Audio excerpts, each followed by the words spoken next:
요즘 비대면이기 때문에 에, 대면에서 했던 행사들이 많이 이게 위축이 되어지고 또 없어지는 경우들이 많이 생긴 것 같습니다. 교회 안에서도 성탄절 되면은 성탄절 행사가 있는데 또 모이지 못한 것 때문에 요즘 많이 위축이 됐는데 다시 회복해야 되겠습니다.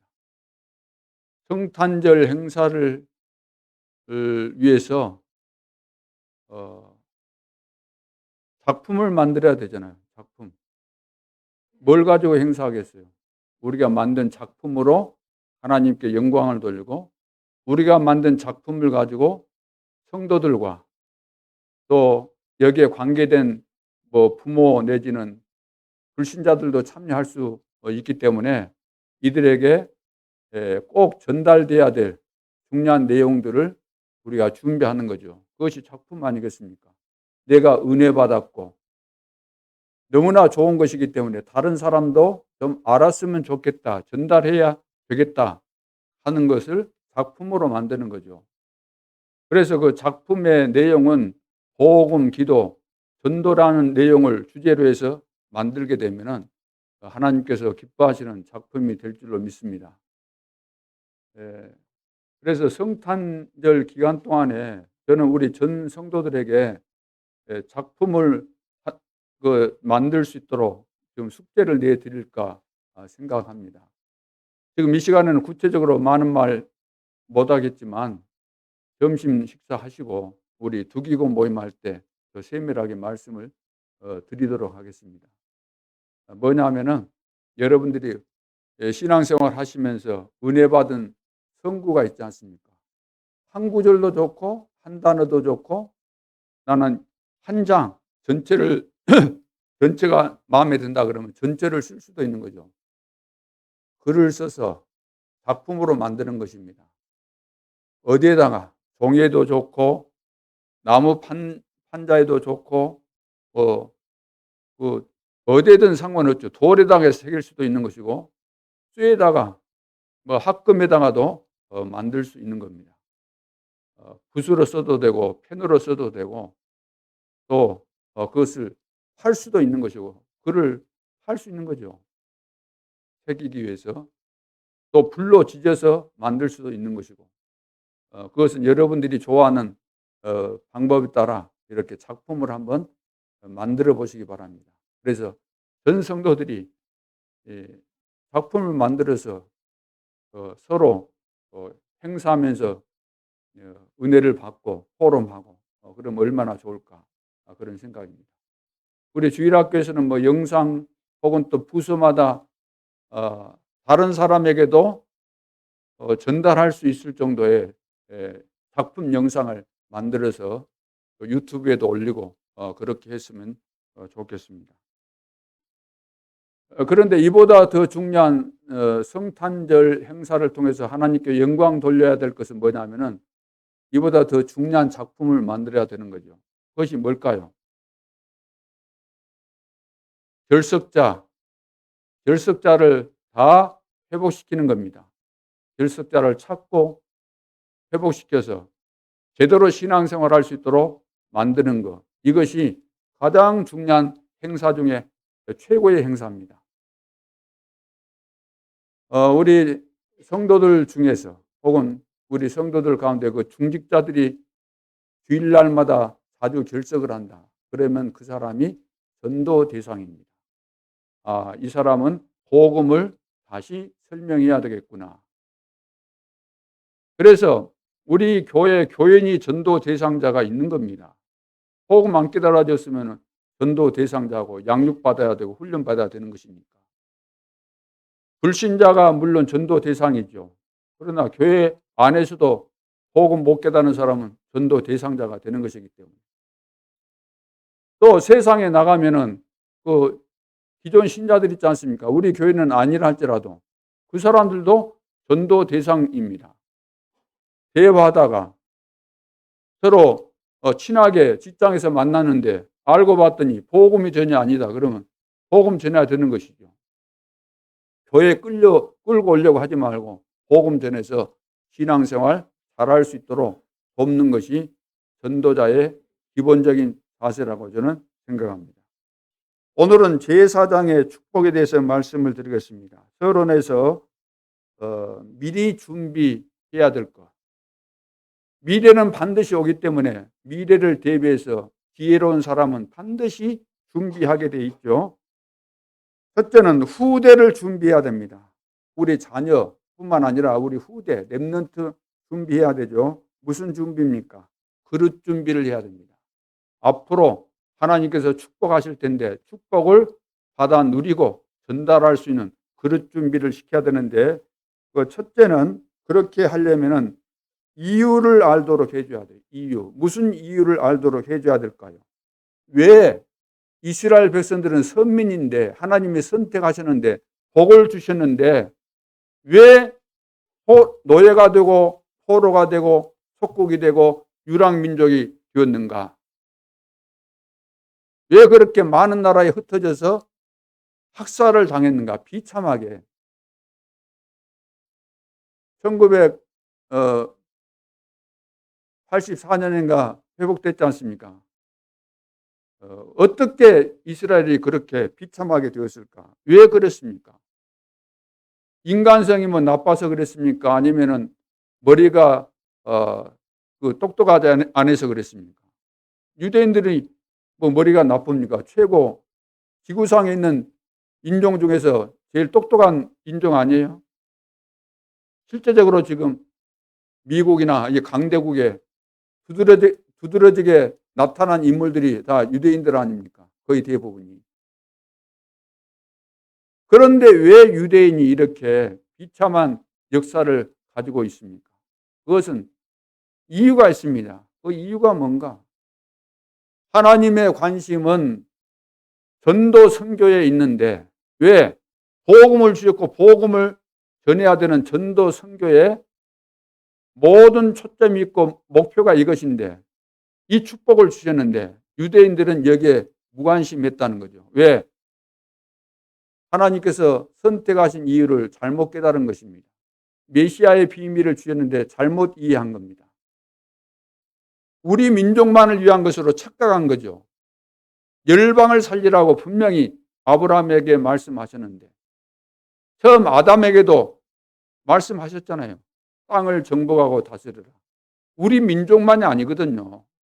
온 땅을 살리라는 분명한 말씀을 주셨는데, 명령을 주셨는데, 그래서 이걸 깨닫지 못했기 때문에 하나님은 강제로 노예로 살도록, 포로로 잡혀가도록, 속국되도록 23개 나라 정도에 흩어져서 대학살을 당할 수밖에 없도록 유랑민족으로 하나님께서 이렇게 만드신 거죠. 그 이유를 알도록 해야 됩니다. 오늘 우리도 하나님이 우리에게 복음이라는 어마어마한 축복을 주셨는데, 완전한 축복을 주셨는데 이 복음 못 누리고 전달 안 하고 있으면 이렇게 된다는 겁니다. 그 이유를 알아야 되죠. 왜 내가 안 될까? 왜 한두 번 안 되는 것은 우리가 이해가 되겠죠. 교훈 삼아서 하나님께서 주신 사건이고 여러 가지 어려움이겠지만 평생 동안 문제에서 못 빠져나오고 시달리고 고통하고 있다. 그러면은 찾아내야 되는 거죠. 그래서 우리 후대들 그릇을 키울 때 그 이유를 알도록 해줘야 되고, 두 번째는 준비를 해야 됩니다. 준비를 시켜줘야 돼요. 올바른 성인이 되도록 앞으로 시대를 살릴 수 있는 전도자로 준비를 시켜야 되는데, 우리 애들 같으면은 중고등부 이때는 책을 읽도록 해줘야 돼요. 책. 무슨 책인가? 필독서라고.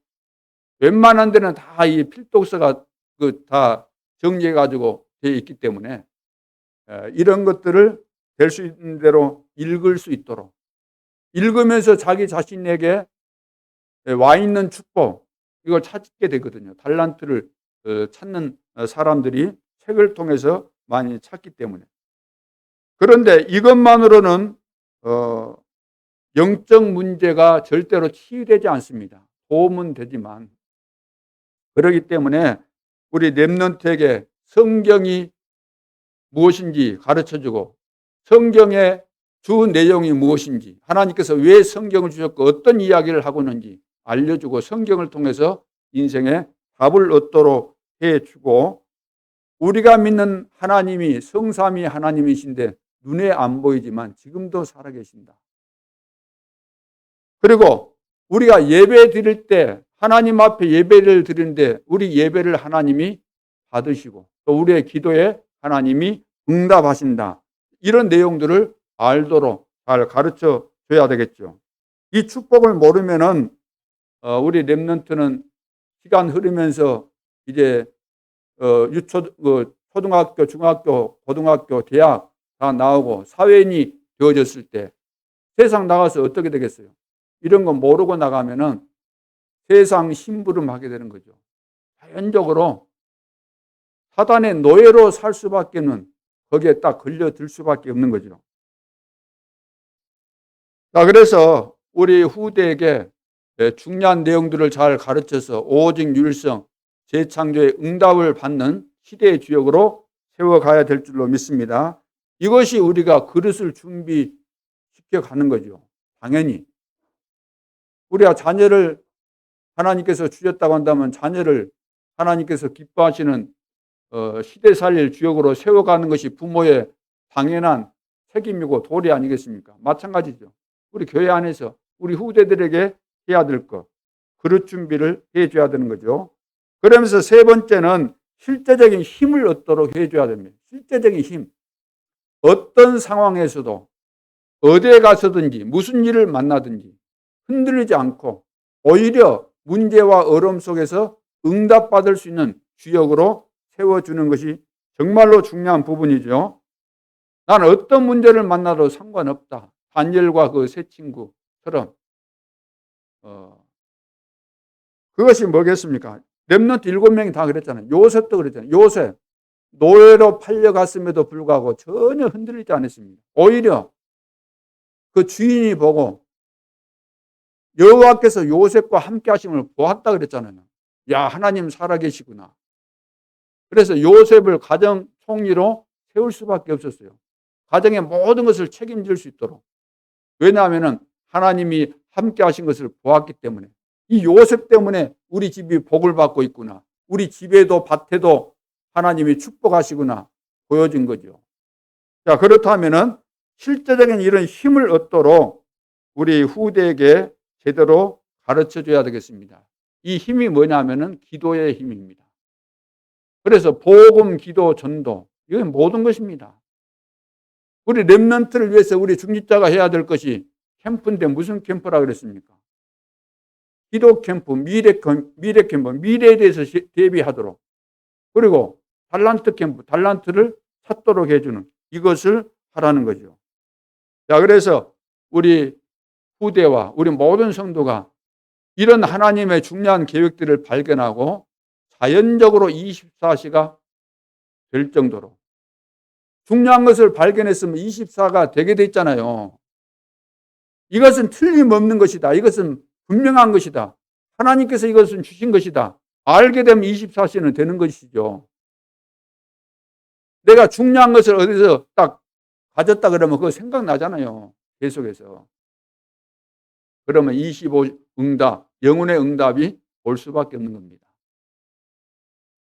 오늘 우리는 이 재앙시대에 살면서 정말로 우리 후대를 미래까지 내다보면서 그릇을 준비할 수 있도록 이 준비를 잘 해야 되겠습니다. 자, 두 번째는 중직자입니다. 중직자도 준비가 돼야 되는 거죠. 미래를 위해서. 오늘뿐만 아니라 미래를 위해서 중직자가 준비돼야 됩니다. 어떻게 준비되면 될까요? 결론으로 말한다면 빛의 경제를 회복할 수 있는 중직자로 준비해야 되는 거죠. 이것을 놓치면 중직자는 다 놓친 것이 되기 때문에. 자, 그래서 중직자들은 네피림 시대가 뭔지 알아야 됩니다. 네피림 시대. 네피림 시대라는 것은 지금 3단체를 중심해서 여러 가지 막 운동들이 일어나죠. 명상운동, 기운동, 뭐 사단 귀신 문화 이런 것들이 전부 다 여기에 속한 것들이죠. 자, 이번에 또 그 할로윈데이 그 이태원에서 일어난 그 압사 사건, 그게 뭡니까? 귀신 축제 한다고 너무 많이 모여가지고 너무 많이 모였는데 또 그 가운데 막 밀어라 해가지고 뒤에서 밀고 뭐 했다는 그 전부 다 누가 한 짓입니까? 귀신이 그렇게 그런 판을 짜가지고 그런 것을 만들어 간 거예요. 뭐 장사하는 사람들은 그때를 위해서 장사해야 되니까 여러 가지 뭐 선전도 하고 뭣도 하고 뭐 사탕도 주고 뭐 뭣도 주고 다 했겠지요. 들뜨게 만들고 완전 사로잡히도록 얼굴에 막 이상한 거 색깔 칠하고 뭐 만들어 가지고 하고 정신없이 그렇게 해간 거 아닙니까? 그런데 여기에 막 경제가 모여 있는 거죠. 경제가 돈이 어디에 모입니까? 마약 판매하는데 돈이 어디에 모입니까? 총기 파는데 돈이 어디 모입니까? 도박하는데 어마어마한 돈이 모이잖아요. 대부분 사람 굶어 죽은 사람 많은데 그거는 돈이 너무나 막 넘쳐나지 않습니까? 근데 그것이 무슨 경제냐? 그게 바로 흑암 경제입니다. 사람을 결국 망하게 하는 경제예요. 그런 돈은 내가 많이 가지고 있다고 해서 그것이 이로운 것이 아니라 내 자신도 망하게 하고 다른 사람도 망하게 하는 일에 쓰게 돼 있는 것이기 때문에 그래서 흑암 경제가 되는 것이죠. 그래서 우리는 미래를 준비해야 됩니다. 특별히 우리 중직자는 미래를 준비하던데 미래를 준비한다는 것이 뭘 준비해야 된다는 말인가? 후대를 시대 살릴 주역으로 세우는 것이고 또 하나님이 나를 중직자로 세운 목적은 전도 선교하라고 세우신 것이고 또 교회를 교회답게 만들고 사람들이 몰려올 수밖에는 플랫폼이 되는 교회당을 만들라고 나를 하나님께서 중직자로 세우신 거지요. 그래서 미래를 위해서 준비를 해야 되는데 치유 준비가 돼야 됩니다. 우리 렘넌트가 치유받고 누구를 만나도 치유할 수 있도록 우리가 전도 선교를 알게 되면 치유잖아요. 그게. 그리고 이 교회당에 들어오는 모든 성도들을 치유할 수 있도록 우리 중직자들이 미리 미래를 내다보면서 준비해야 되는 거죠. 이것이 바로 다가올 미래를 예측하고 준비하는 것입니다. 네피림 시대를 대비해서 미리 준비하는 거죠. 앞으로 정신병 시대, 영적 전쟁 시대, 비대면 미디어 시대를 통해서 사단이 지금도 장악했지만 앞으로 더 확실하게 장악해 버립니다. 그러니까 교회 다니면서도 복음, 기도, 전도 안 깨달아서 영적인 사실 모르고 하나님 살아계신 거 체험 못하고 말씀이 성취되는 이런 비밀 모르게 되면 기도의 비밀 모르는 사람 다 걸려들게 돼 있어요. 교회 다니다가 다 그만두잖아요. 여러분 생각해 보세요. 진짜 은혜를 받고 복음을 아는 사람이 중직자가 되었다. 어떻게 도중에 탈락이 되겠습니까? 그거 가짜지요.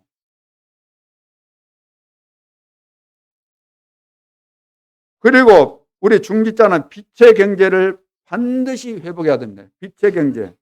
빛의 경제를 회복 못한다고 한다면, 못했다고 한다면 우리 중직자로서 구실을 못한 거죠. 그 빛의 경제 회복하는 방법이 뭐죠? 빛의 경제를 회복하는 방법. 어떻게 하는 것이 빛의 경제죠? 빛의 경제는 헌금입니다. 헌금. 아무리 우리 중직자가 개인적으로 사업이 잘 되고 돈을 많이 벌었다 할지라도 헌금을 못한다. 그러면 빛의 경제는 제로예요. 제로. 내가 수입이 예를 들어서 얼마 되지 않는다 할지라도 헌금은 누구보다 많이 한다. 그러면 빛의 경제를 회복한 사람이죠. 하나님이 보실 때는 그렇게 평가하고 그런 사람을 하나님은 더 축복하실 수밖에 없죠. 그래서 기준이 뭐냐? 헌금의 기준이 뭔가? 빛의 경제 기준이 뭔가? 세계 선교에 동참할 수 있어야 되는 겁니다. 구호만 외치는 것이 아니라 실제로 세계 선교하는데 내가 헌금하고 할 수 있어야만 내가 빛의 경제를 회복한 거죠. 그래서 헌금이 빛의 경제입니다. 하나님 앞에서 스스로 할 수 있어야 됩니다. 하라고 하니까 하고가 아니고 광고하니까 하고 그거 아니고 중직자 정도 되면은 내가 무슨 헌금을 해야 되겠구나. 이런 헌금은 계속해서 내가 준비했다가 해야 되겠구나. 장부도 만들고 그렇게 해 가야 되는 것이죠. 그래서 산업인은, 중직자 산업인은 응답받고 세계 선교에 동참할 수 있어야 됩니다. 그래서 앞장서서 세계 선교한다 그러면 앞장서서 헌금하고, 이거 중요한 내용이죠. 그래서 전도 운동 일어나도록 도와야만. 그런데 이것은 어려운 것이 아니고 기도만 제대로 해도 이런 응답이 반드시 오게 되어 있습니다. 제대로 된 교회는 코로나 때 더 모이고, 제대로 된 교회는 코로나 때 더 헌금도 많아졌다고 지금 이야기하고 있지 않습니까? 그럼 우리 교회는 어떤 상황일까요? 지금 이제 갈수록 헌금이 줄어들고 있는 상황입니다. 하나님 앞에서 우리가 빛의 경제를 놓고 기도하면서 나는 빛의 경제를 얼마만큼 회복했을까? 이런 부분을 놓고 기도할 때 하나님은 이 축복을 다시 회복하실 줄로 믿습니다. 세 번째는 교회입니다. 렘넌트도 준비돼야 되고 중직자도 준비가 돼도, 중직자 됐으니까 된 거 아니고 중직자로 하나님이 세우신 것은 주님 오실 때까지, 내 인생이 끝날 때까지 계속해서 준비, 계속해서 배우고 연구하고 나에게 주어진 사명을 감당하기 위해서 노력해야 되는 거죠. 배워야 된다 그 말은 끝까지 배우면서 실천하고 헌신하고. 교회는 어떻게 준비되어야 될까요? 세 가지 뜰을 만들어야 되는 거죠. 이거 준비입니다. 세 가지 뜰. 237, 시우, 서밋. 이것을 만들어가는 것이 준비입니다. 미래를 내다보면서. 그렇게 하기 위해서 하나님의 절대 계획이 뭐냐면, 하나님의 절대 계획은 세 가지 뜰입니다. 성전을 처음에 하나님이 주실 때 성전 만드는 거 다 설계도 하나님이 다 주신 겁니다. 이렇게 만들고 다 만들겠죠. 성소, 지성소 만들고 떡상 하고 언약궤 전부 다 하나님이 가르쳐 주셨어요. 일일이 시수까지 다 이야기하시면서 뜰 이런 것도 다 만들도록. 그래서 하나님이 중요한 일을 하도록 이방인의 뜰, 아이들의 뜰, 기도하는 뜰을 주었는데 이것의 중요성을 모르고 이 중요한 것을 잃어버린 거죠. 성전을 어마어마하게 지었는데 제1, 2, 3 성전, 솔로몬 성전, 스룹바벨 성전, 헤롯 성전, 건물 자체는 의리의리하게 대단하게 어마어마하게 지어놨는데 그 성전에서 정말로 해야 될 본질적인 것을 다 놓쳐버린 거죠. 이방인의 뜰, 아이들의 뜰, 기도의 뜰, 이걸 놓쳐버린 겁니다. 그래서 예수님께서 성전에 들어가서 성전 청소를 하는데 채찍을 들고 채찍질하고 돈 바꾸는 것과 뒤집어다 엎고 그 성전 청소를 한 거예요. 기도하는 이 집을 너희들이 강도의 구례로 만들었구나, 장사하는 집구석으로 만들었구나, 이렇게 책망하신 겁니다. 그것이 회복 안 되니까 다 쓸어버린 거잖아요. 그래서 지금 통곡의 벽이라고, 내년에 이제 3월 달에 제가 이제 한번 가서 확인하겠습니다만은, 통벽의 벽, 벽 하나만 남았다 그래요. 가서 이제 확인을 해야 됩니다. 비참한 겁니다. 벽에 가서 그 통곡하고 그러는 거죠. 기도한다고 종이 길 써갖고 영상 보니까 꼽아 놓고 하고 하는데 절대로 회복 안 된다 그랬잖아요.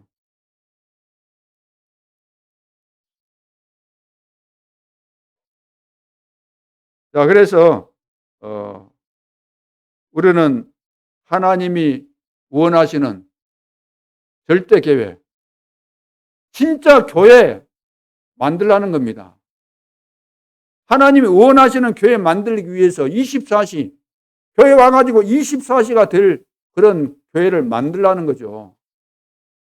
사람들이 올 수밖에 없는 플랫폼이 되는 교회, 하수망대의 축복, 안테나의 축복을 다 회복할 수 있는 그런 교회로 교회당을 만들라는 거지요. 자, 그러기 위해서 우리 모든 성도들은 그리스도의 제자들이 되어야 될 줄로 믿습니다. 제자라는 것은 뭐라고 했습니까? 말씀만 붙잡고도 신앙생활이 되는 사람은 제자다. 말씀만 듣고도 되어지면 그 정상 아닙니까? 그 그리스도의 제자죠. 예를 들어서 내가 중직자까지 되었는데 말씀 붙잡고 신앙생활이 안 된다 그러면은 그거 뭡니까 그게? 한심한 거죠. 그리고 어떤 교회를 우리가 준비해야 되겠습니까? 어떤 교회를 만들어야 되겠습니까? 주인을 아는 교회를 만들어야 돼요. 주인을 아는 교회. 나의 주인이 누굴까요? 나의 주인이 나. 이것이 3단체가 하는 말입니다. 3단체의 주장이 뭡니까? 너가 하나님이다.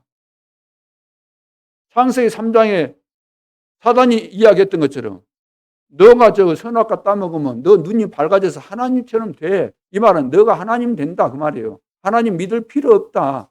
너 대단하니까 너 능력 믿어. 그 이야기거든요. 근데 교회가 하나님이 원하시는 교회는 누가 주인이 돼야 되냐고. 누가 주인인가. 항상 물어야 돼요. 절대로 교회 안에서는 목사도 자기가 주인 되면 안 되고 장로도 주인 되면 안 되고 그러면 렘넌트는 주인인가? 아닙니다. 교회 안에 모든 성도들은 주인 아닙니다. 그 누구도 주인 아닙니다. 이것부터 알아야 돼요. 그래서 우리의 각자는 다 왜 자기 생각이 없고 자기 뜻이 없고 자기 주장이 왜 없겠습니까? 애들도 자기 주장이 있기 때문에 손에 들고 있는 과자 하나 그 달라고 하고 그러면 잡고 있으면서도 달라고 했다고 해서 인상 쓰고 울고 그러는데 어찌 우리가 동기가 없고 계산이 없겠습니까? 다 자기 생각이 있죠. 그것을 어찌다 비율을 맞추고 만족스럽게 할 수 있겠습니까? 절대로 없습니다. 근데 은혜 받으면 그런 것이 소용이 없어요. 내 것은 소용없어요. 나는 절대로 교회 주인 아니다. 교회 주인이 누굴까요? 교회 주인은 창조주가 되시는 그분, 우주를 지금도 통치하시는 그분, 하늘과 땅의 모든 권세를 가지신 그분, 그분이 교회 주인이십니다. 그분이 교회를 만드셨고 그분이 교회를 지금도 통치하고 계십니다. 그분이 온 우주를 다스리시고 재림주로 오실 겁니다. 그분이 바로 성삼위 하나님이십니다. 우리는 우리 주인을 제대로 알아야 돼요. 그러면서 영적 세계를 아는 교회가 되어야 됩니다. 영적 세계. 성삼위 하나님 눈에 보이지 않지만 실제로 지금 역사하시지 않습니까? 실제로 지금 존재하고 지금 역사하십니다. 하늘 보좌, 천사들의 활동, 천사들과 존재하고 활동하고 있지 않습니까? 사단은 지금도 역사하고 있잖아요. 이것을 아는 교회. 그리고 기도를 아는 교회가 돼야 돼요. 기도를 알아야 돼요. 기도가 이해된 사람은 나를 알고 나의 것을 알게 되죠. 기본적으로 은혜를 받았으니까 나를 알고 나의 것을 알고 물론 하나님도 알고 기도하면 응답된다는 거 알아야만 기도가 되는 거잖아요. 안 믿는 데는 기도해도 응답 안 된다 그러면 누가 기도하겠어요. 기도 안 한 사람들이 왜 안 하겠어요. 안 하는데 이유가 있거든요. 하나님 안 믿기 때문에. 내가 기도해도 응답 안 될 것을 확실히 믿기 때문에. 가짜지요. 기도가 되게 되어 있는 겁니다. 기도를 아는 교회, 미래를 아는 교회. 미래, 여러분 미래 모르겠습니까? 사단이 12가지 전략을 가지고 온 세상을 장악하는 거죠. 이미 장악했고 앞으로 더 심각해집니다. 237 나라와 5천 종족을 장악하기 때문에 오직 복음 아니면 교회도 다 무너진다. 오늘 미래에 대해서 준비해야 되는 우리가 이렇게 준비 안 되면은 사단의 밥 된다. 세상의 심부름하고 사단의 노예될 수밖에 없죠. 그래서 렘넌트는 반드시 준비돼야 합니다. 우리 중직자 말할 필요가 없죠. 정말로 준비돼야 합니다. 우리 교회 준비돼야 됩니다. 하나님께서 원하시는 그런 교회로. 오늘 본론에서 우리가 기도해야 될 대상이 있습니다. 그 답을 좀 찾아야 되겠죠. 여러분이 조금만 눈을 감고 좀이라도 눈 감고 하나님 딱 생각하고 그것만 해도 굉장한 도움이 됩니다. 틀림없습니다. 그런데 여러분들이 편안한 마음으로 하나님을 바라보면서 깊이 이렇게 호흡하면서 기도한다. 굉장한 힘을 얻게 되죠. 자, 우리는 영적 사실, 그러면 성삼위 하나님, 또 하나님의 말씀은 반드시 역사가 일어나잖아요. 그 말씀이 성취가 되는 그런 시간표가 반드시 옵니다. 그리고 그리스도의 이름, 이것이 뭐 대단한가 싶겠지만 그리스도 이름은 어마어마한 이름입니다. 귀신이 떠는 이름이에요. 떨 수밖에 없어요. 성령 충만, 흑암이 다 무너지게 돼 있지 않습니까? 성령 충만 받으면 성령께서 우리를 인도해 가시죠. 이 영적인 사실, 이 영적인 사실을 알고 기도하면은 굉장한 힘이 생겨나게 되는 거죠.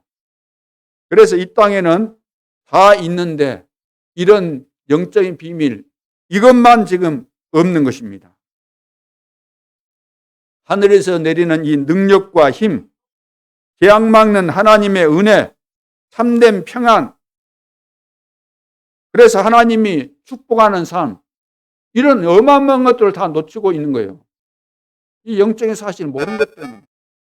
교회를 다니도 이거 모르는 것 때문에. 아무런 축복들이 임하지 않고. 그러니까 하는 말이, 아니, 교회 가도 뭐 별 볼일 없네. 아니, 교회 갔다 오면, 아니, 피곤만 하네. 아이고, 교회 이제 예배 마치고 집에 가서, 아이고, 이제 살 것 같네. 오늘 교회에서 죽을 뻔 했네.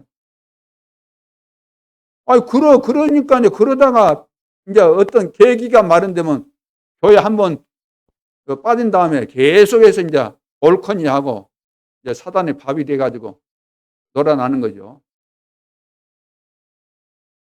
고양이가 뭐 혼자 있으면서 뭐 공 같은 거 하나 주면 혼자서 발 갖고 막 놀고 그러잖아요. 데려가면 딱 끄겨갖고 또 놀고. 쥐새끼 하나 잡으면 그러잖아요. 쥐 하나 잡아갖고 금방 안 죽입니다. 막 갖고 놀아요. 딱 뺨 때렸다가 또 가면 또 딱 긁었다. 그거 못 보셨습니까? 꼭 마찬가지예요. 이 영적인 사실을 모르고 교회 다니면 세상에 나가서 계속 시달리는 겁니다. 신명기 21장. 자, 오늘 이제 제목이 제사장의 축복인데 신명기 21장 5절에 보면은 제사장에게는 하나님께서 세 가지를 주셨습니다. 뭘 주셨는가? 예배권, 축복권, 판결권을 주셨습니다. 예배의 축복을 누릴 수 있는 권한을 주셨고 성도를 축복할 수 있는 권한을 주셨고 하나님의 말씀을 주어서 잘 판단해서 판결하도록 판결권을 주셨습니다. 그래서 오늘 한 번만이라도 여러분은 주의 종, 제사장은 주의 종을 말하는 거죠. 목회자를 위해서 기도해야 되겠습니다. 오늘 굉장히 중요한 내용이 오늘 본문에 나왔습니다. 오늘 왜 제사장, 주의 종들을 위해서 기도해야 되는가? 첫째, 제사장을 통해서 하나님의 복을 주십니다. 오늘 본문 이제 한번 보겠습니다. 여호와께서 모세에게, 이제 모세는 이스라엘 백성들을 인도하고 전체적으로 지도하는 통치자죠. 자, 모세에게 말씀하여 이르시되 아론과 그의 아들들에게 뭐라고 했어요? 말하여 이르기를. 그러면 아론과 그의 아들들은 누구예요? 직분으로 말하면 제사장. 이게 제사장들이죠.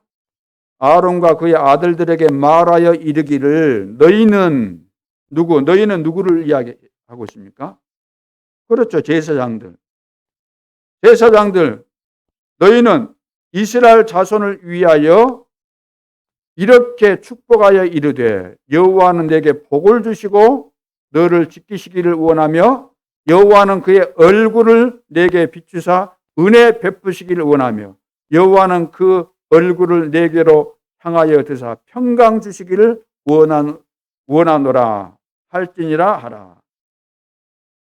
그러니까 제사장들은 이거 하라는 거예요. 복을 빌라는 거예요. 쉽게 말해서. 하나님께서 우리에게 이런 복을 주셨기 때문에 그 사실을 실제로 너가 말하고 그렇게 하라는 거예요. 제사장들 보고. 27절에 그들은 이같이 내 이름으로 이스라엘 자손에게 축복할지니 내가 그들에게 복을 주리라. 하나님이 복을 주신다고 말이에요. 언제? 제사장들이 이렇게 축복할 때. 자, 그래서 정확하게 말하면은 이제 복과 이 축복은 다르지요. 복은 하나님이 주시죠. 언제? 제사장이 축복할 때. 그래서 여호와께서 복을 주신다 그랬습니다. 축복할 때. 자, 그렇다면 제사장들은 주의 종들을 위해서 기도해야 되는 거죠. 제사장들, 주의 종들을 위해서 우리는 기도해야 되는 겁니다. 자, 여러분들이 예를 들어서 저를 위해서 기도를 많이 하셔야 돼요. 우리 목사님이 성령 충만하고 그래서 우리에게 복을 비는 것마다 다 복을 받도록 그렇게 기도해 주시기 바랍니다. 전부 다 여러분들이 기도하는 것이 여러분에게 가는 것이지 저한테 와갖고 뭐 머물러 있고 그래 안 해요. 저 혼자 뭘 숨겨놓고 어디 막 저수지에 막 감춰놓고 예를 들어서 저수지에다가 뭐 감춰놨다 그 말일까요? 그건 아닐 거예요. 그러죠. 어디 뭐 장롱에다가 숨겨놨든지 어디다가 뭐 꼬불쳐 놨든지 했을 거 아니에요. 그리 안 했으니까 그리 할 것도 없으니까 여러분들이 복을 빌면 여러분한테 다 간다는 이야기잖아요. 그러잖아요.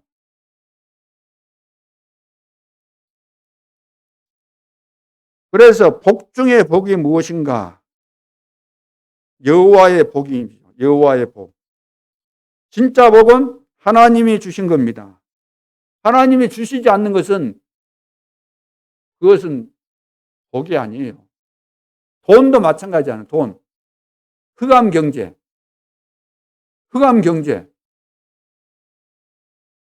은행에다가 자기 이름으로 저축도 못해. 돈 세탁해야 되고 감춰놔야 되고.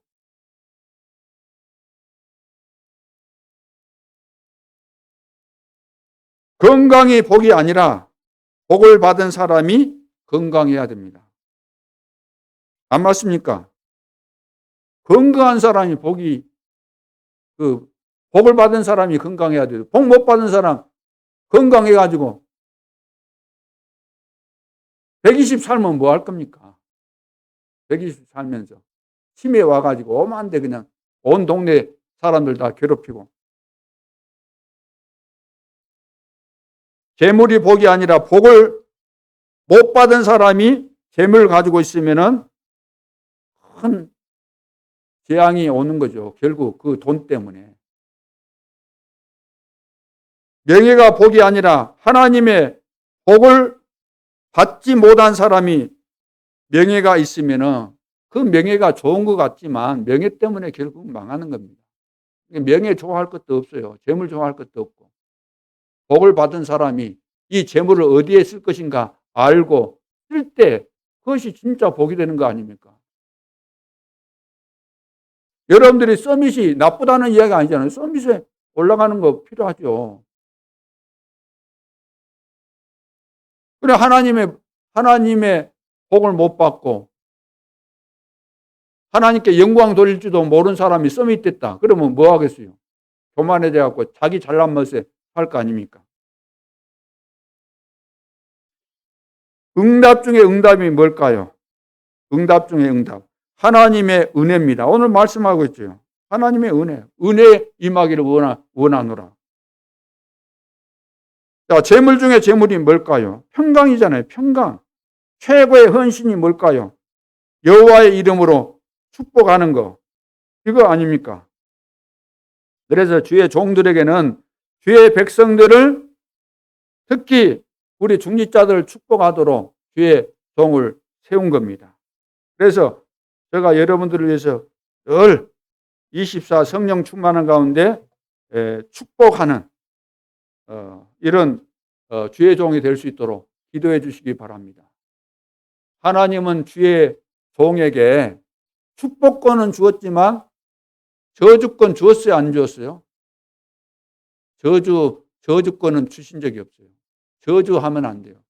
저주할 수가 없어요. 축복하기도 좀 벅찬데 무슨 저주를 합니까? 저주하는 사람은 하나님이 저주하시는 거예요. 성경에 어디 그 저주하라는 것이요. 성경을 액세서리로 들고 다닌 사람 많아요. 천주교. 성경 다 안 믿잖아요. 뭐 성공회. 신부들 봐보세요. 윤 대통령, 윤 정부가 지금 이 나라를 바로 세우기 위해서 너무나 막 빗나가기 때문에 바로 세우기 위해서 지금 이제 대통령 돼갖고 뭐 한 6개월, 7개월밖에 안 됐는데 계속해서 지금 국정 운영이 안 되도록 그 예산 다 계속해서 그거 허락 안 하고 반대버리고 숫자가 많으니까. 그래가지고 지금 뭐 전번에 만났죠. 어디 만남이 있었잖아요. 전 세계 그 대통령들 그 고위 관직들 만나기 위해서 비행기 타고 가는데 뭐 했어요? 비나이다 했다. 비나이다. 뭘 빌었어요? 신부들이? 비행기가 추락해서 다 죽어버리라고. 대통령뿐만 아니라 거기 따라간 수행원들 다, 관료들 다 죽으라 그 말이에요. 사과도 안 해, 사과도. 그걸 해놓고. 어디서 배운 걸까요? 어디서 배워서 그럴까요? 사단에게 잡혀놓으니까 사단에게 어릴 때부터 훈련받아갖고 제대로 배워가지고 자기가 잘못한 것조차도 몰라요. 우리가 여야를 떠나서 그러잖아요. 아무리 우리 악해도 그렇지. 비행기 타고 지금 뭐 남입니까? 같은 민족이잖아요. 그것도 대통령 아닙니까? 잘났든 못났든. 예를 들어서 내가 문재인 대통령 좋아했으면 다른 대통령은 문재인 때문에 다른 대통령을 싫어해야 됩니까? 생각도 해봐야 되잖아요. 시대가 바뀌었고. 앞에 있는 대통령이 잘했는지 못했는데 이제 시간 지내놓고 보면 알 거 아닙니까? 객관적으로 늘 보려고 좀 해보기도 하고. 내가 여당 편이면 야당은 무조건 싫어하고 원수가 돼야 됩니까? 내가 야당이면 여당 쪽은 무조건 원수가 돼야 하고 그거 잘못됐습니까? 그건 아니잖아요. 생각을 해봐야죠. 너무 지금 그거로 달리다 보니까 지금 얼마나 지금 전국이 불안합니까? 정치 이야기 아닙니다, 이건. 현실을 우리가 제대로 보고 우리가 분별해야 되지 않습니까? 분별. 사람도 분별하고 시대도 분별하고 나라도 분별하고 지도자, 돌아가는 상황들, 세계 현상들, 미래에 오게 될 이런 재앙들 왜 어려움이 오는가? 왜 세월호 사건이 일어나고 이태원 사건이 왜 발생했는가? 분석해야 되지 않습니까? 귀신의 역사. 그것이 본질이 아닙니까? 본질. 배후의 역사하는 거. 자, 두 번째. 광야길을 갈 때, 위기를 만났을 때. 자, 광야길을 가다 보면 위기를 많이 만나지 않습니까? 이때 은혜와 평강을 주고 지키겠다. 자, 지금 이제 광야길에 엄청난 상처를 가지고 가는데 은혜를 베푸시겠다 그랬어요. 은혜를 베푸시겠다. 많은 평강을 주시겠다. 위기를 만나고 잘못했을 때도 은혜를 주시겠다. 이렇게 약속을 하셨습니다. 왜 그랬을까요? 왜 이런 약속을 주셨을까요? 자, 여러분이 가나안 땅에 들어가서 세계 복음화할 준비를 해야 하기 때문입니다. 준비가 안 되면 가나안 땅 가라고 했지만, 네, 준 땅이다 가라고 했지만 준비가 안 되면 거기 가서 차지할 수가 없는 거죠. 위기 속에서 너를 지키겠다, 그런 말씀이죠. 그래, 준비를 하고, 하나님께서 나에게 은혜를 주시고 나에게 평강을 주시고 또 나를 지키겠다, 보호하겠다. 자, 이런 약속이 정말로 믿어질 때 우리가 그 믿음을 가지고 여러 가지 위기를 만나고 사건, 어려움 만나도 그것을 이길 수가 있는 거죠. 그래서 응답보다 더 중요한 것이 뭐냐면은 영적 상태입니다. 영적 상태. 많은 것을 얻는 것보다 더 중요한 것이 뭐냐면은 하나님의 은혜와 능력을 누리는 것입니다. 그래서 제사장들에게 이렇게 하라고 이야기해라, 모세에게 하나님이 말씀하고 있는 거죠. 그래서 제사장들이 백성들에게 하나님의 은혜 있기를 원한다, 평강 있기를 원한다. 하나님께서 너희들을 지켜 보호하실 것이다. 보호하신다 그 말이잖아요. 지키실 것이다, 보호하실 것이다.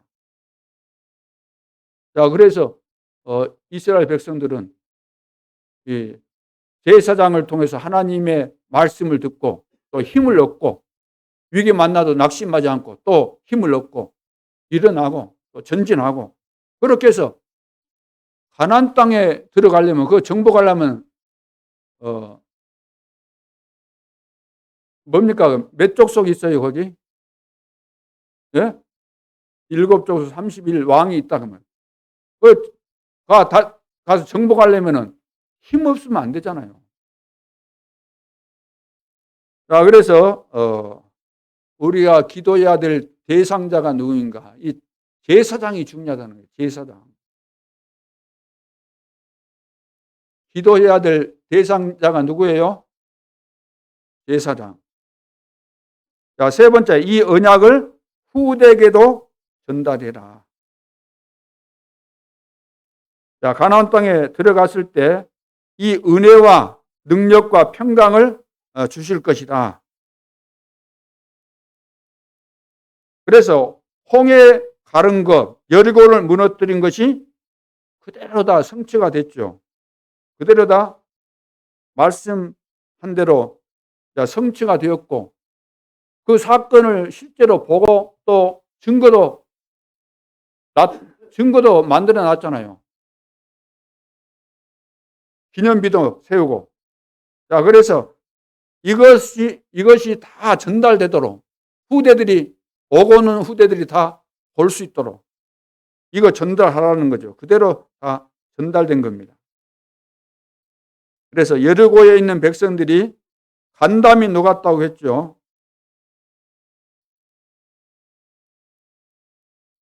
자, 오늘 여러분이 언약을 잡아야 되겠습니다. 이미 가나안 땅에 들어갔는데 지도자들은 다 도망가 버렸대요. 가기도 전에. 그리고 거기 성에 남아있는 사람들은 간담이 녹아있대요. 도망가고 간담이 녹아있고. 그 성 안에 있는 사람들이. 그러니까 우리가 준비 안 됐으면 그 성만 쳐다보면 아이고 불가능해, 안 돼.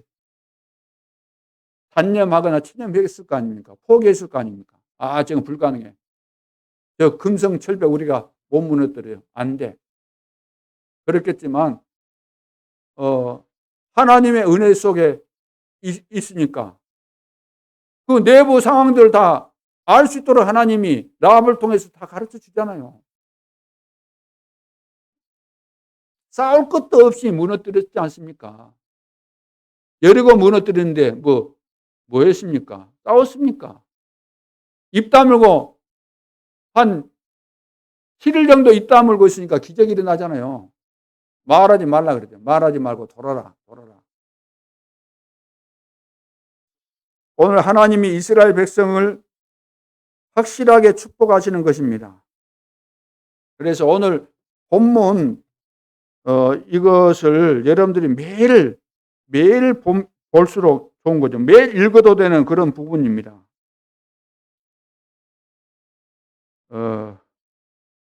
24절 5절 6절 같이 한번 읽어보겠습니다. 여호와는 내게 복을 주시고 너를 지키시기를 원하며 여호와는 그의 얼굴을 내게 비추사 은혜 베푸시기를 원하며 여호와는 그 얼굴을 내게로 향하여 드사 평강 주시기를 원하노라. 그래서 이제 예배 드릴 때 마지막 이제 예배 마무리될 때 목사님들이 이제 축도하잖아요. 고린도후서 13장 13절인가 나와요. 주 예수 그리스도의 은혜와 하나님의 주 예수 그리스도의 은혜와 하나님 아버지의 축도하는 거하고 또 이렇게 말을 하려고 하는 게 생각해요. 그거하고 오늘 본문 있잖아요. 이것을 가지고도 축도합니다. 이렇게 그냥 이 내용을 그대로. 또 이제 이것 가지고 또 작품을 만들 수도 있어요. 그래서 하나님께서 얼마나 중요한 말씀입니까? 하나님께서 최고의 축복이 뭐겠어요? 최고의 축복이 하나님께서 우리에게 은혜 주시고 평강 주시고 마음에 하나님께서 나와 함께 하시고 약속 다 이루실 것이기 때문에 우리는 그것이 믿어지면 마음이 평안해지고 두려울 것도 없고 조바심 낼 것도 없고 염려할 것도 없고 근심할 것도 없고 왜 우리가 질병에 시달리고 왜 살맛이 안 나고 왜 인생이 그렇게 힘들고 그러겠습니까? 하나님 안 믿으니까 하나님 안에 없다 보니까 늘 다 내가 해야 되잖아요. 내가 계산해야 되고 내가 일처리 다 해야 되고 안 해야 될 것도 해야 되고 해야 되잖아요. 얼마나 힘들겠어요. 이 언약을 우리 후대에게 전달했더니 후대에게 똑같은 역사가 일어났습니다. 그것이 이스라엘의 역사 아닙니까? 광야에서의 역사죠. 어떤 어려운 일을 만나서도 다 통과했습니다. 광야에서 다 통과했잖아요. 그래서 가나안 땅에 다 들어갔습니다. 안 믿은 사람들은 다 죽었죠. 어른들은 여호수아 갈렙만 들어가고 광야에서 태어났던 그 후대들 렘넌트들만 거기 들어갔잖아요. 같이.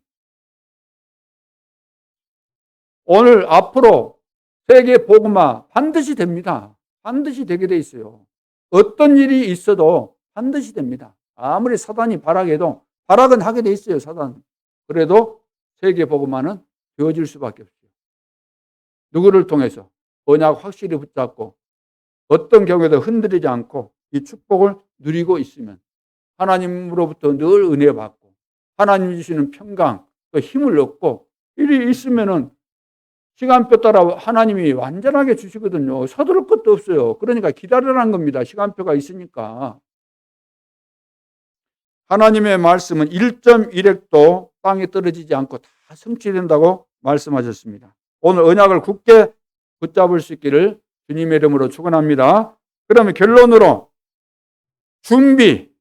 준비가 반드시 필요한데 어떤 준비가 필요한가? 오직을 준비하는 오직. 첫째, 편집, 설계, 디자인을 해라. 무엇을 어떻게 편집해야 되는가? 편집. 제일 중요한 것이 뭐냐면 갈보리산 그것도 중요하지만 감람산 그거 중요하잖아요. 감람산. 예수님께서 이제 마지막 제자들을 불러 모아서 40일간 40일간 집중시킨 것이 감난산입니다. 다른 말로 한다면 마지막 강단입니다. 마지막 중요한 메시지. 거기서 뭘 말씀하셨을까요? 하나님 나라의 일에 대해서. 사도행전 1장 1절, 3절, 8절을 말씀하신 거죠. 그러니까 이 오직을 여기서 이제 붙잡고 집중하라는 겁니다. 오직을 붙잡고 집중해라. 다른 말로 한다면 393이라 그러죠. 3은 성삼위 하나님, 9는 3세팅, 3 뭐죠? 초월, 그 다음 3 전무후무. 3은 마지막 393의 3은 3시대. 그러니까 이것이 다 정리된 거예요. 성경 전체에 가장 중요한 핵심을 정리한 거예요. 뭐 여기 제한적 집중, 제한 딱 시켜 정리됐으니까 정리된 그것을 딱 제한시켜 가지고 예를 들어서 관역에다가 총을 쏴든지 활을 쏴든지 쌀 때 정중앙을 맞추는 것이 좋아요? 아무데나 막 대강 날아가서 맞는 거 좋아요? 정중앙에 맞춰야 정중앙에 맞출 수 있도록 제한을 시켜놨다. 제한을. 그건 이제 편집입니다. 편집. 그리고 선택적 집중. 이 말은 이제 하나님의 계획이 보일 때 이제 하나님의 계획이 보이게 되면 기도가 되어질 수밖에 없고 기도가 24시가 될 수밖에 없잖아요. 하나님의 계획이 분명해지면은.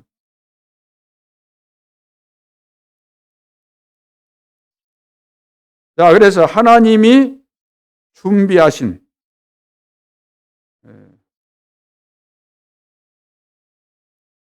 하나님께서 준비하신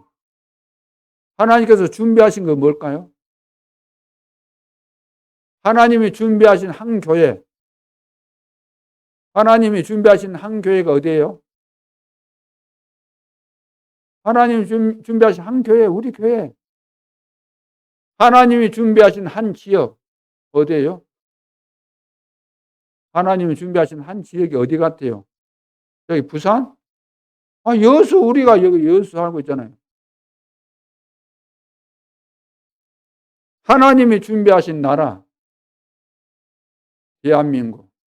그래도 복음 전하는 사람들이 의인이 10명 이상 있어서 그런지 몰라도 꼭 망할 것 같은 나라인데 안 망하고 있는 것이. 내부에서는 이러지만 지금 세계에서는 어마어마한 지금 문이 열리고 있거든요. 세계 사람들이 미국 대통령보다 그 윤석열 대통령을 더 환영하고 그리 하고 있잖아요. 유튜브 보면 모릅니까? 거기 조회수 보면 몰라요. 어느 나라를 가든지 세계 어디를 가든지 대환영받고 있는데 우리 안에서는 지금 이거 뭐 이런 그 중요한 보도를 안 해버리니까 공영방송에서 보도를 안 해주니까 늘 어떤 의미에서는 편협된 뉴스만 듣다 보니까 우리가 세뇌돼가지고 그러니까 더 막 발전되도록 기업도 좀 밀고 막 해서 제대로 막 제품도 만들고 그래서 세계에서 모든 나라들이 뭐 환호할 수밖에 없는 그런 기업으로 만들어야 되잖아요. 필요한 기업으로. 그 이제 정부에서 뒷받침해주고 밀어야 되는데 그래서 나라를 위해서 우리가 기도해야 될 줄로 믿습니다. 자, 그래서 제한된 집중하고 선택적 집중하고 원리스 집중해야 돼요. 원리스 집중. 자, 우리는 복음으로 이제 사람을 살려야 되는데 살리기 위한 것이 전도 아닙니까? 전도에 대해서 우리가 바르게 이해해야 되겠죠. 전도를 제대로 하면 현장을 우리가 분석을 해야 되는 겁니다. 분석을 하다 보면은 하나님의 계획이 현장에 어떻게 전달되면 되겠구나. 이제 디자인이 나오는 거죠. 그래서 편집, 설계, 디자인 그런 단어를 쓴 겁니다. 제한된 집중, 선택적 집중, 원리스 집중. 이것이 이제 정말로 우리 인생에 필요한 것이고 우리 교회가 이것을 제대로 해서 우리 교회가 부흥되고 참된 부흥이 일어나고, 그래서 한 지역, 이 여수 지역을 살리고 한 나라를 살리고, 그래서 237 나라와 5천 종족을 향해서 가야 될 줄로 믿습니다. 그래서 절대 불가능, 우리 입맛대로 살면 절대 불가능합니다. 아무리 훌륭해도 하나님 모르면 절대 불가능합니다. 아무리 성공해도 그것은 그때뿐이에요. 암만 성공해도. 대통령 돼도 이 복음 모르고 그러면 12가지 거기 걸려 있으면 아무리 잘해도 그건 그때뿐이에요. 그때. 일회용으로 끝나는 거예요. 일회용으로. 그러나 모든 사람은 절대 불가능합니다. 어떤 사람도. 태어나서 자연인으로 살고 있는 이상 절대 불가능합니다. 잘못된 것이 각인뿌리 체질되어 있기 때문에 중요한 일을 못하게 돼 있어요. 사람 못 살리게 돼 있어요. 영웅이 뭡니까? 시대 속에서 영웅들이 뭡니까? 사람 살리는 게 아니라 사람 죽이는 거잖아요. 절대 불가능합니다. 그래서 절대 가능으로 바꿔라. 절대 가능으로 바꾸는 방법이 복음기도 전도를 통해서 편집, 설계, 디자인해서 다 살리라는 겁니다. 세 번째는 ours. 이게 뭐죠? 이것을 만들어라. 무엇이 우리의 것입니까? 자, 나의 문제는 문제가 아니고 나의 응답이 되도록, 나의 문제를 나의 응답으로 바꾸고, 그리고 갈보리 감난산 마가다락방, 자, 이 언약을 붙잡고 우리가 기도해서 힘을 얻어야 되겠죠. 자, 이것이 먼저 돼야 됩니다. 나의 문제는 나의 응답으로. 갈보리 감난산 마가다락방의 언약을 붙잡고 내가 힘을 얻는 것. 이때부터 이제 시작이 되는 겁니다. 이런 비밀을 가진 성도 한 사람 한 사람이 모여진 것이 교회고, 이 모이는 성도들, 이렇게 모여진 성도들은 이 시대를 보면서 대명교회를 만들어야 돼요. 대명교회. 사람들이 올 수밖에 없는 대명교회. 모이는 교회가 제대로 돼야 되는 거예요. 그러면 우리가 모일 때마다 은혜가 충만하다 그러면 사람들이 올 수밖에 없어요. 하나님이 오도록 하시기 때문에. 대명교회, 그런 플랫폼을 만들어야 됩니다. 올 수밖에 없는 교회로 만들자. 따라합시다. 올 수밖에 없는 교회로 만들자. 여러분들이 현장에서 요셉처럼 은혜가 충만해가지고 하나님께서 함께하는 것이 보여지면 틀림없이 사장이든 직원이든 나를 보고 있는 사람이 어디 교회 다니냐고 틀림없이 물을 겁니다. 어디 교회 다니냐. 두 번째는 비대면 교회를 만들어요. 비대면 교회. 전 세계를 향해서 복음 전할 수 있는 비대면 교회를 만들고, 그 다음에 미디어 교회를 만들어야 됩니다. 그래서 전 세계를 향해서 복음 전할 수 있는 이런 교회, 미디어 교회, 이렇게 만들어야 되겠습니다. 오늘 우리 또 중직자들이 점심 식사하신 후에 모임이 있다고 하는데, 모였을 때 뭘 해야 될 것인가? 포럼해야 되는 거죠. 오늘 말씀을 가지고 포럼하면서 어떻게 하면 우리 교회를 살리고 이 지역의 현장을 살릴 것인가? 이번에 40일 집중한 목적이 무엇인가? 하나님은 무엇을 원하시는가? 어떤 캠프를 할까? 어떻게 결석자들을 이렇게 세울 것인가? 여러분들이 포럼하면서 기도하고 실제적인 증거가 일어날 수 있기를 주님의 이름으로 축원합니다. 기도드리겠습니다. 하나님, 은혜를 감사합니다. 우리를 시대 살릴 전도자로 세우시고 이 시대에 어떤 재앙도 막을 수 있는 축복을 하나님이 이미 우리에게 주셨다는 사실을 깨닫게 하신 것 감사합니다. 하나님은 우리에게 지금도 은혜를 주시고 평강을 주시고 지키시고 능력을 주시고 이루어 가심을 믿습니다. 이 복음의 흐름 속에, 말씀, 언약의 흐름 속에 늘 있게 해주시고 하나님과 함께 동행하면서 교회 살리고 우리 가문을 살리고 지역 현장을 살리고 직장과 또 237 나라와 5천 종족을 살리는 주역들이 되게 하여 주옵소서.